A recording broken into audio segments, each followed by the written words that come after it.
What's going on, bottom line viewers? It's Mitch back here with another NFL record prediction for the 2020 regular season. In this video, I'm going to dive into the Seattle Seahawks schedule and give you my record for the Seahawks in 2020. Before I dive into the Seahawks schedule, make sure that you do Gronk spike the like button, subscribe to the Bottom Line View for more NFL videos just like this, and comment below your opinion.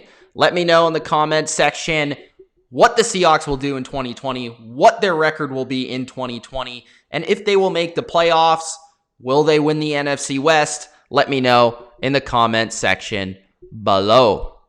All right, let's check out this schedule. Starting off week number 1, I think this is a fascinating matchup in week 1, and I think it's going to be an awesome game because we have two coaches that are very familiar with each other in Pete Carroll and in Dan Quinn. Both run very similar defensive schemes.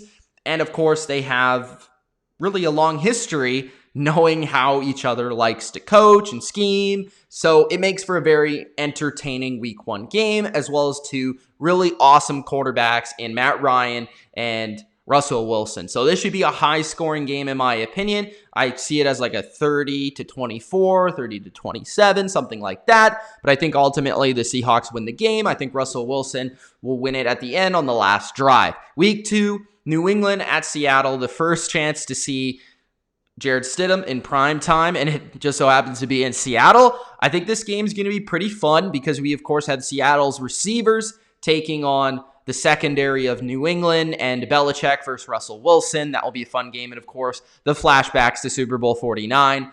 On the opposite side of the ball, I think it's interesting because it's both kind of like two units trying to find their identity, kind of like Seattle's defense and New England's offense this season in 2020. I think it makes for a pretty close game, but I think, again, just the lopsided nature of Russell Wilson over Jared Stidham at the quarterback position ultimately means that the Seahawks should win this game at home. Week 3, Dallas at Seattle. This is a game that I'm going with Dallas. I think Dallas, they've kind of had Seattle's number over the past few seasons. I just think Dallas is also the more well-rounded team. When you look at their offense, they're extremely explosive, and I think it's going to be difficult for Seattle to really contain them.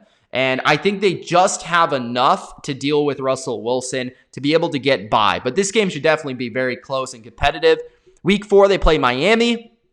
I think Miami, again, just like New England, a very good secondary, a team that I think can match up with Seattle's talented receiving group. But I think, again, Russell Wilson over whoever the Miami quarterback is, they should be able to win that game. Week 5, they play Minnesota. This is interesting, as Seattle's kind of had the edge on Minnesota in recent seasons, although both teams have been pretty similar in terms of like records and how good they have been overall.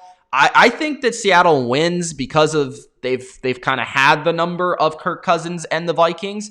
Again, it's kind of back and forth, but when I look at Minnesota, it's a team with a secondary that I think is very young, and I just don't know, like, these other teams are going to be able to match up physically, zone, man, whatever. But Zimmer should bring a nice game plan, and these games are typically lower scoring, so that will make for an interesting game there if Minnesota can make the score lower.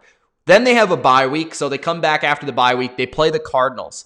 This game's interesting. I think probably the Cardinals will beat them once this year. I think the Cardinals are improved. I'm not sure if it will be after the bye week or if it will be on this Thursday night game. Either way, I think the Cardinals will probably beat Seattle once this year. So let's just say that Seattle wins after their bye week on the road and they lose at home on Thursday night. Either way, I think, when looking at the schedule here, this is kind of like the prove-it stretch for Seattle. After their bye week, they go to Arizona and play Kyler Murray. And then they play at home versus San Francisco. They go to Buffalo. Then they play another 3 tough games where they go the Rams, which is a rivalry game in LA, week 10. They play Arizona again on Thursday night. And then they play Philadelphia on Monday night in Philadelphia. So that's kind of like the tough stretch of their season right there. I think they probably pick up a couple losses in this stretch. I think they beat the 49ers for the first game. I think ultimately, the Week 17 game is going to be a big deal for this division. Just a spoiler alert right there. Week 9, they play Buffalo. I think Buffalo actually matches up very well with Seattle because in Buffalo, first off, traveling across the country, so you're going to Buffalo. Buffalo, not sure what the weather will be like in week 9. I don't think it matters much for both teams because they're used to playing in some pretty bad weather.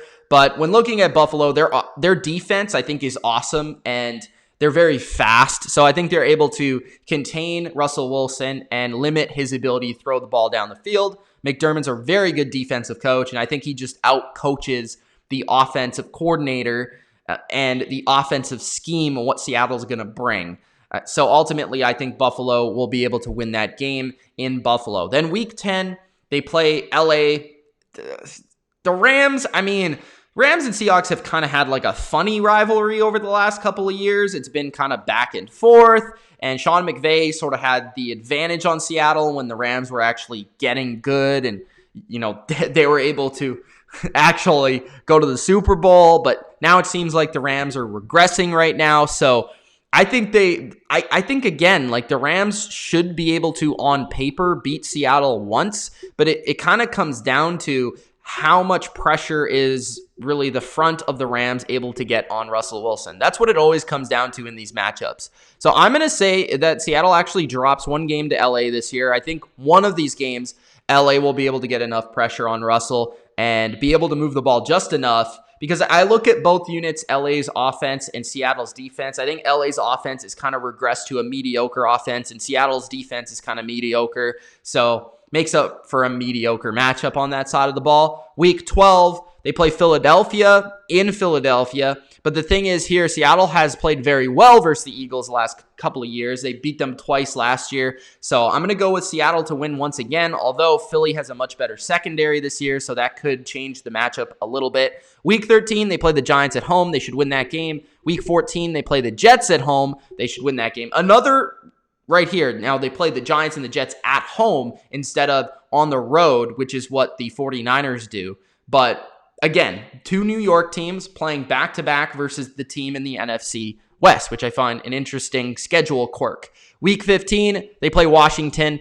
This game might be a little bit closer than people expect because of Washington's front seven and ability to get after Russ, but I think Russ is just too much for Haskins. And week 17, that's what it comes down to, guys. Again, I think both teams heading in this matchup will be 11-4, the 49ers and the Seahawks, and that will make for an epic NFC West showdown once again. I have the Seattle Seahawks dropping this game to San Fran and losing 11-5. I have as the Seattle record right now. I think Seattle is a playoff team, no doubt in my mind. I think it just depends, whether they make it at like 9-7 or 10-6, or if they're able to win the division at like 12-4, 13-3. Right now, I have them 11-5, which would make them a strong wild card team once again. And I don't know if they're really better than last year. I think their offense should be just as good, if not better than last year. But as for their defense, I think it's interesting whether or not they're able to get a pass rusher that they can bring in. That's really what I've been saying all offseason, is if the Seattle Seahawks are able to get that extra pass rusher that I feel like can be a number one go-to pressure type of guy in big situations, then I think that will make their defense just as good, if not better than last year. But right now on paper, with the whole thing that's going on with Dunbar, it makes it a little bit awkward, but I still think Seattle has enough to ultimately be a 10 or 11 win team this year. So that's my record prediction right now for the Seahawks. If you enjoyed, Gronk spike the like button, subscribe to the channel for more NFL. It's Mitch. Peace.